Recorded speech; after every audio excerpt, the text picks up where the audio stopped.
தமிழகம் எங்கும் max gold cash for your gold. Max gold நீங்க தங்க மட்டும் இல்லைங்க, பிளாட்டினம், டைமண்ட், சில்வர், ரூபினி எதை வேணாலும் விற்கலாம். உங்களுக்கான பணம் ரொக்கமா கையிலயோ இல்லைன்னா பேங்க் அக்கௌண்ட்லயோ உடனடியாக செலுத்திடுவாங்க. மார்க்கெட் மதிப்பை விட 100 ரூபாய் ஒரு கிராமுக்கு உங்களுக்கு கூடுதலா கிடைக்கும். தமிழ்நாடு முழுக்க டோர் ஸ்டெப் சர்வீஸும் இவங்க ப்ரொவைட் பண்றாங்க. உங்களுக்கு கோல்ட விற்கணும்னா அதுக்கு ஒரே ஒரு பெஸ்ட் பிளேஸ் மேக்ஸ் கோல்டு தான். கால் 04445454545. வணக்கம். Big topic with Karthik Mayakumar. அமெரிக்காவை மற்ற நாடுகள்லாம் எதிர்க்க முடியாத அளவுக்கு அவங்க பவர்ஃபுல்லா இருக்காங்க.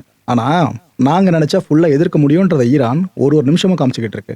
இதை பத்தி தான் முழுக்க பார்க்க போற நிகழ்ச்சிக்குள்ள போலாம்.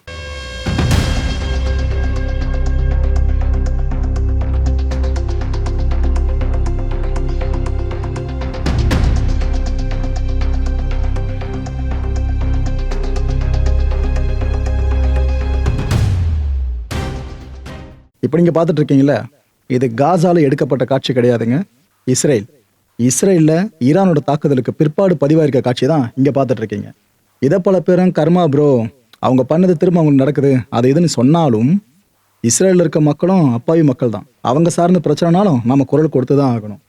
இந்த ஈரான் அவங்களோட அக்ரஷனை அடுத்த லெவலுக்கு கொண்டு போயிருக்காங்க. எந்த அளவுக்குன்னா, இந்த ஒரு தாக்குதலில் மட்டுமே 90 பேர் காயம்பட்டிருக்காங்க இஸ்ரேலில்.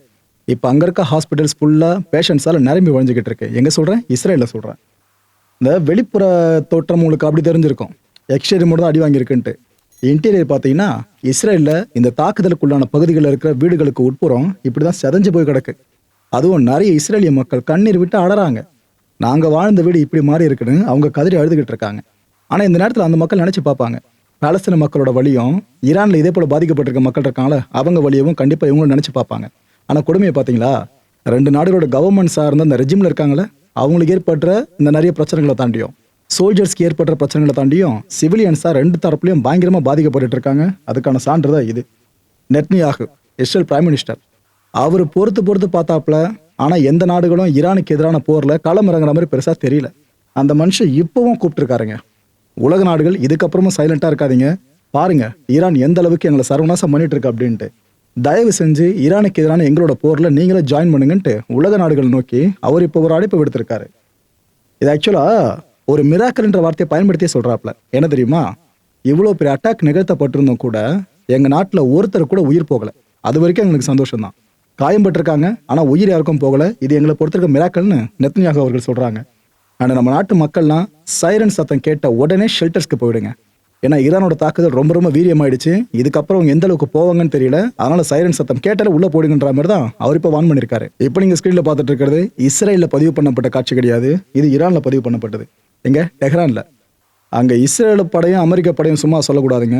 அவங்க எந்த அளவுக்கு எக்ஸ்ட்ரீமா போய் அடிக்க முடியுமோ அவ்வளோ அடிச்சுக்கிட்டு இருக்காங்க. ஈரானிய மக்கள் இப்படிதான் அவங்களோட உடைமைகளை இழந்து அவங்க தவிச்சுக்கிட்டு இருக்காங்க. இந்த கரண்டா ஈரான் இப்போதைக்கு இப்படிதான் இருக்கு. பகலே பிளாக் அவுட் மாதிரி இருக்குல்ல, ஒட்டுமொத்தமாக எலக்ட்ரிசிட்டி இல்லாத மாதிரி அந்த அளவுக்கு அடி விழுந்திருக்குங்க ஈரானுக்கு. பாருங்க, நாம இதுக்கு முன்னாடி இஸ்ரேல் சார்ந்த புகைப்படங்களை பார்க்குறப்ப கூட கொஞ்சம் எலும்பு கூடுகள் மாதிரி கட்டட இடிபாடுகள் நின்றுச்சு. இங்கே அது கூட காணும், ஃபுல்லாக தரமட்டமாக அடிச்சு போட்ட மாதிரி இருக்கு. இந்த ஈரான் மக்கள் இப்போ கண்ணீரில் வாடிக்கிட்டு இருக்காங்க. எப்படி இஸ்ரேல் மக்கள் வாடுறாங்களோ அதே போல தான் ஈரான் மக்களும்.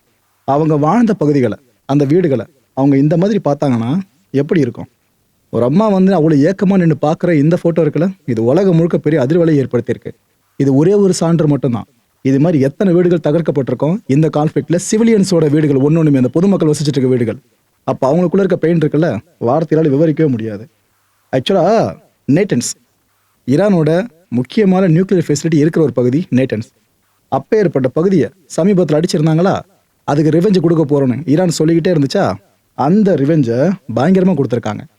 என்ன எப்படி பண்ணீங்களோ அதே போல நான் திரும்ப பண்ணுவேன்ற மாதிரி தான் சதன் இஸ்ரேலில் இருக்க இந்த டிமோனா ஏரியா இருக்குல்ல, அந்த ஏரியா அடிச்சிருக்காங்க. ப்ரோ, இது தாக்குதல் நடத்தின ஏரியா. முன்னாடி நீங்கள் ஃபோட்டோஸ் காமிச்சிங்க. இதுக்கும் இந்த நேட்டன் சார்ந்த ரிவெஞ்சுக்கு என்ன தொடர்புன்னு கேட்டிங்கன்னா, இப்போ ஈரான் அடிச்சிருக்குல்ல இஸ்ரேலில் இந்த டைமோனா பகுதியில், இது இஸ்ரேலோட நியூக்ளியர் ரிசர்ச் ஃபெசிலிட்டி இருக்கிற அந்த பகுதியிலேருந்து கரெக்டாக 13 கிலோமீட்டர்ஸ் தான். ஸோ அது வரைக்கும் அடிக்க தெரிஞ்ச ஈரான் இந்த நியூக்ளியர் ஃபெசிலிட்டி மேலேயும் குண்டு போட தெரியாமையா இருக்கும். ஜஸ்ட் அவங்க வார்னிங் மாதிரி படிச்சிருக்காங்க. இன்னொரு முறை எங்களோட நியூக்ளியர் ஃபெசிலிட்டி சார்ந்து கை வச்சிங்கன்னா நாங்கள் டைரெக்டாக உங்களோட ஃபெசிலிட்டி அடிச்சு காலி பண்ணுறோன்றதான் ஈரான் இப்போ தாக்குதல் மூலமாக செஞ்சுருக்காங்க.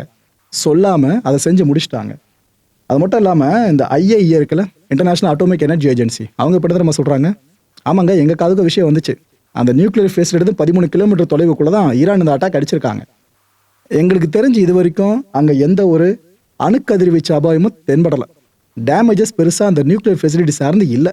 எங்களுக்கு இது வரைக்கும் வந்த விஷயம் இதுதாங்க அப்படின்னு சொல்லியிருக்காங்க. இந்த கான்ஃப்ளிக் பெருசாக போக போக ஈரான் திரும்ப இந்த இடத்த டார்கெட் பண்ணாங்கன்னு வைங்க, அப்போ பக்கத்தில் அடிப்பாங்க நினச்சிட்டு இருக்கீங்க. இந்த ஃபெசிலிட்டி மேலே குண்டை போட்டாலும் ஆச்சரியப்படுறது கிடையாது. ஸோ ஐஏஏ இந்த ஒரு ஸ்பாட்டை ரொம்ப தீவிரமாக கண்காணிச்சிட்டு இருக்காங்க. நாளை பின்ன ஈரான் அக்ரஷன் எந்த அளவுக்கு மேலே போச்சுனாலும் இது பெருசாக பாதிக்கப்படும்னு சொல்லிட்டு. ஏன்னா ஒரு தோட்டாவோ ஒரு வெடிகுண்டோ மிசைலோ அது ஏற்படுத்துகிற இம்பாக்டை விட அணுக்கதிர்வீச்சு அபாயம் இருக்குல்ல, அது ஏற்படுத்துகிற இம்பாக்ட் ரொம்ப அதிகம். ஒரு சந்ததியை பாதிக்கும் மக்களே, ஒருத்தருக்கு அந்த அணுக்கதிர்வீச்சு பிரச்சனைனாக்கா அவர் தொடர்ந்து ஒரு சந்ததியவே ஒட்டுமொத்தமாக பாதிச்சு விட்டுரும், பல தலைமுறைகளை ஒரு வழி ஆக்கி விட்டுரும். இந்த ஹார்மோஸ் இருக்குல்ல, இது எப்படியாவது ரீஓப்பன் பண்ணியே ஆகணும். அப்படி நீங்கள் பண்ணிட்டீங்கன்னா பிரச்சனை நாம லைட்டாக முடிச்சுக்கலாம். அப்படி பண்ணலனாக்கா பார்த்துங்க, உங்களுக்கு 48 மணி நேரம் கெடு விதிக்கிறேன், அதுக்குள்ளே நீங்கள் ஓப்பன் பண்ணி விட்டுருங்க, இல்லைன்னா அவ்வளோதான்ட்டு டொனால்ட் ட்ரம்ப் இருக்கார்ல, அவர் ஒரு மிகப்பெரிய வார்னிங்கை முன் வச்சார். அந்த வார்னிங் இன்னையோடு முடியுதுங்க. இன்னையோடு இந்த வார்னிங் முடியுது. 48 மணி நேரம் கெடு இன்னையோடு முடியுது. இந்த கெடு விதிக்கப்பட்ட உடனே ஐஆர்ஜிசி என்ன தெரியுமா சொல்லியிருக்காங்க, அவங்களோட இன்டெலிஜென்ஸ் யூனிட்ல இருந்து, ஏங்க எங்களுக்கு கெடு விதிக்க நீங்கள் யார் இதான் கேட்குறாங்க. எங்களுக்கு கெடு விதிக்க நீங்கள் யார்? நாங்கள் இந்த ரீஜனை பேஸ் பண்ணி மட்டும்தான் எல்லாத்தையும் யோசிச்சுட்டு இருக்கோம்னு நினைக்கிறீங்களா? இந்த ரீஜனுக்கு அப்பாற்பட்டு யோசிக்கிறோன்னு சொல்கிறாங்க. இது நீங்கள் 2 வகையில் எடுத்துக்கலாம்.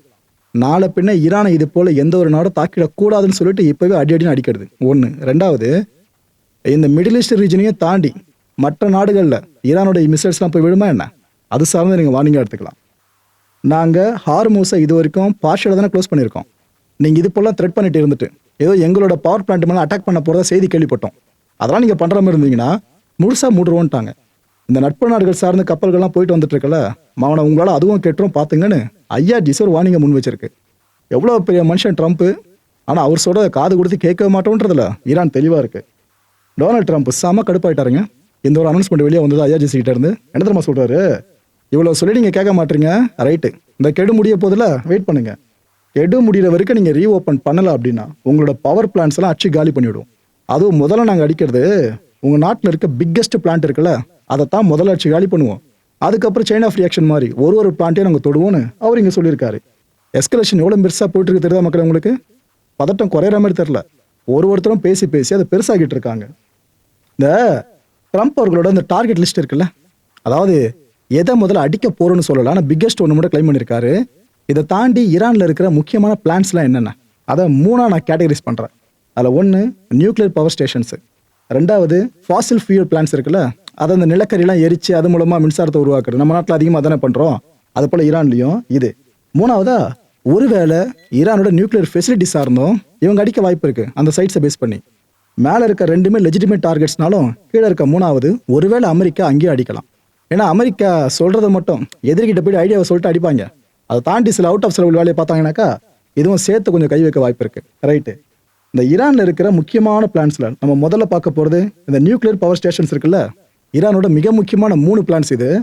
இதில் முதல்ல பார்த்தீங்கன்னா BNPP-1ன்னு சொல்லுவாங்க, அதாவது பெஷர் நியூக்ளியர் பவர் பிளான்ட். இது பர்ஷியன் கல்ஃப் கோஸ்ட் இருக்குல்ல, அங்கே அமைஞ்சிருக்கிறது. ஆக்சுவலாக ஈரானில் இருக்கிறதுலையே கமர்ஷியல் நியூக்ளியர் ரியாக்டர் ஆப்ரேட்டிங் ஸ்டேட்டஸில் இருக்கிறது பார்த்தீங்கன்னா இந்த ஒரு பிளான்ட்டில் மட்டும்தான். 2வது பிளான்ட் என்னன்னா BNPP-2 and 3. இது பெஷர் நியூக்ளியர் பவர் பிளான்ட் நீங்கள் கன்சிடர் பண்ணிக்கலாம். இங்கே அடிஷ்னல் யூனிட்ஸ் பார்த்தீங்கன்னா இப்போதைக்கு அண்டர் கன்ஸ்ட்ரக்ஷன் இருக்குங்க. அதுவும் ரஷ்யா இருக்குல்ல, அவங்க தான் ஃபுல்லாக இதுக்கு சப்போர்ட் பண்ணிட்டு இருக்காங்க. கிட்டத்தட்ட ரஷ்யாவோட ப்ராஜெக்ட் தான் இது, அதை மைண்டில் வச்சுக்கோங்க. 3வது பிளான்ட்டு கருண் நியூக்ளியர் பவர் ஸ்டேஷன். இது கிட்டத்தட்ட 3000 மெகாவாட் ப்ரெஷரைஸ்டு வாட்டர் ரியாக்டர் இருக்குல்ல, இதை கொண்டது. இதுவும் அண்டர் கன்ஸ்ட்ரக்ஷனில் இருக்கிறது தான். ஸோ ட்ரம்ப்போட இந்த மிரட்டல் உண்மையாகும் பட்சத்தில் இது 3த்துல 1 மேலே அவங்க முதல்ல கை வைக்கலாம். அதுக்கப்புறம் மற்ற விஷயங்கள் சார்ந்தும் அவங்க வரலாம். 2வது கேட்டகரி நீங்கள் பார்க்க போகிறது இந்த ஃபாசில் ஃபியூல் பிளான்ட் சொன்ன பார்த்தீங்களா, அதில் மேஜராக 4ங்க. அதில் முதல் பிளான்ட் என்னன்னா தமவன் பவர் பிளான்ட். இதை பக்தஷ் பிளான்ட் அப்படின்னு சொல்லுவாங்க. ஆக்சுவலாக இந்த டைம் தான் பல பேருக்கும் புரியும், அதுதான் உலக புகழ்பெற்றது. இந்த சவுத் ஈஸ்டர்ன் தெஹ்ரான் இருக்குல்ல, அங்கே அமைஞ்சிருக்கிறது. நேச்சுரல் கேஸ் டு ஃபயர் பிளான்ட்டுங்க இது. அது மட்டும் இல்லை, 2900 மெகாவாட் கெப்பாசிட்டி இந்த பிளான்ட்டுக்கு உண்டு. ஸோ ட்ரம்ப்போட பிரைமரி டார்கெட்டாக மேபி அதுவும் இருக்கலாம். இல்லை 2வதாக பார்த்தீங்கன்னா நோஷர் NG பவர் பிளான்ட். இது இந்த ஈரானோட மேசண்டாரன் ப்ராவின்ஸ் இருக்குல்ல, அங்கே அமைஞ்சிருக்கிறது. 3வது plant West Mazandaran combined power plant. இது அதே ப்ராவின்ஸில் அமைஞ்சிருக்கிறது தான். அண்ட் 4வது எடுத்துக்கிட்டிங்கன்னா சரக்ஸ் கம்பைன்டு பவர் பிளான்ட். இது இந்த ரசாவி கொரன்சார் ப்ராவின்ஸ் இருக்குல்ல, அங்கே அமைஞ்சிருக்கிறது. ஸோ இந்த 4 மேபி அமெரிக்காவோட லெஜிட்டிமேட் டார்கெட் லிஸ்ட்டில் இதுக்கப்புறம் வரலாம். சரி, 3வது கேட்டகரி இந்த நியூக்ளியர் சைட்ஸ் இருக்குல்ல, ஈரானில் நியூக்ளியர் சைட்ஸில் ரொம்ப முக்கியமானது 5. அதுலேயே ரொம்ப ஃபில்டர் பண்ணி பார்த்தீங்கன்னா 3 ரொம்ப இம்பார்ட்டன்ஸு. அதில் ஒன்று நேட்டன்ஸு. ஆக்சுவலாக ஈரானோட யுரேனியம் என்ரிச்மெண்ட் சைட்டாக, பிரைமரி என்ரிச்மெண்ட் சைட்டாக இதுதான் பார்க்கப்படுது. ரெண்டாவதா ஃபாடோ, இங்கே தான் அண்டர் கிரவுண்ட் என்ரிச்மெண்ட் ஃபெசிலிட்டி இருக்குல்ல, அது அமைஞ்சிருக்கு. அது மூணாவதா இஸ்ஃபஹான், இதுதான் நியூக்ளியர் ஃபியூயல் ரிசர்ச் இருக்குல்ல ஈரானில், அதுக்கான மேஜர் ஹப்பே. ஸோ இத்தனை டார்கெட்ஸை சொல்லிட்டேன்னா இதில் ட்ரம்ப் எந்த டார்கெட்டை முதல்ல அடிப்பான்னு நினைக்கிறீங்க? ஏன்னா ஈரான் பண்ணுறதை பார்த்தா ரீஓப்பன் பண்ணுறதை பற்றி அவங்க யோசிக்கிற மாதிரி தெரியல. ஸோ ட்ரம்ப் அடிக்க போகிறது கன்ஃபார்ம் ஆயிடுச்சு. ஆனால் எங்கன்றதான் பெரிய குழப்பம். நீங்கள் மற்ற டார்கெட்ஸ் அடிக்கிறது வேறங்க. பவர் பிளான்ஸ் அடிக்கிறீங்கனாலே அதுவும் கிட்டத்தட்ட சிவிலியன் இன்ஃப்ராஸ்ட்ரக்சர் தான். அது சார்ந்து எப்பேற்பட்ட தாக்கத்தை அந்த மக்கள் ஃபேஸ் பண்ண போகிறான்னு யோசிச்சு பாருங்க. ஈரான் இப்போ என்ன தெரியுமா சொல்லியிருக்கு? நாங்கள் இவ்வளோ சொல்லி நீங்கள் லிஸ்ட்டு போடுறீங்களா, உங்கள் நாட்டில் இவ்வளோ பவர் பிளான்ட் அடிப்போகுதுன்னு. சரி, ஓகே, நீங்கள் தொடுங்க. முதல்ல எங்களோட பவர் இன்ஃப்ராஸ்ட்ரக்சரை நீங்கள் தொட்டிங்க அப்படின்னா நாங்கள் மிடில் ஈஸ்ட் முழுக்க இருக்க அமெரிக்க தொடர்பு கொண்ட பவர் பிளான்ட்ஸ் இருக்குல்ல, அதை அடிப்போம். அதோடு நிற்க மாட்டோம். ஐடி இன்ஃப்ராஸ்ட்ரக்சர் இருக்குல்ல மிடில் ஈஸ்ட் முழுக்க உங்களோட லிங்க்ல, அதை அடிச்சு காலி பண்ணுவோம். அப்புறம் இந்த கடல் நீரை குடிநீராக மாற்ற இந்த பிளான்ட்ஸ் நிறைய வச்சிருக்கீங்களா மிடில் ஈஸ்ட்ல, அதையும் அடிச்சு தூக்குவோன்னு சொல்றாங்க.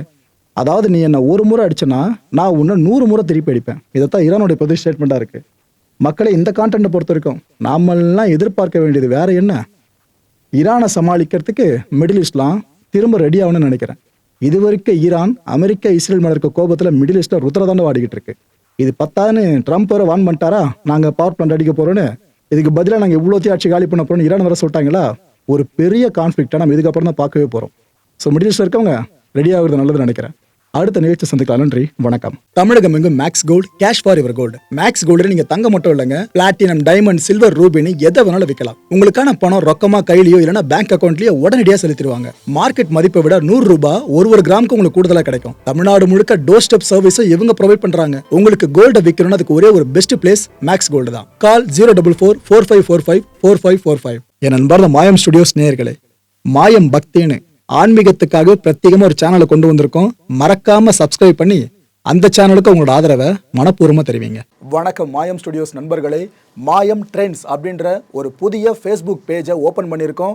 நீங்கள் யூடியூப்ல பார்த்துட்டு இருக்கீங்களா நம்மளோட கான்டென்ட்ஸ்லாம், இதெல்லாம் விட ஒரு படி மேலே ரொம்ப கிறிஸ்பாவும் ரொம்ப சூப்பராகவும் நிறைய கான்டென்ட்ஸ் உங்களுக்கு இந்த பேஜில் காத்துட்டு இருக்குங்க. ஸோ உடனடியாக ஃபேஸ்புக் பிளாட்ஃபார்ம் போங்க, மாயம் ட்ரெண்ட்ஸ்னு டைப் பண்ணி சர்ச் பண்ணி நம்ம பேஜை ஃபாலோ பண்ணுங்க. அப்படியே நம்ம சேனலையும் நீங்கள் சப்ஸ்கிரைப் பண்ணிட்டீங்க அப்படின்னா இன்னும் நிறைய புது கான்டென்ட்ஸை உங்களுக்காக ப்ரொடியூஸ் பண்ணி கொடுத்துக்கிட்டே இருப்பாங்க. நீங்கள் பண்ணுற ஒவ்வொரு சப்ஸ்கிரிப்ஷனும் எங்களுக்கு பெரிய மோட்டிவேஷனாக அமையும்.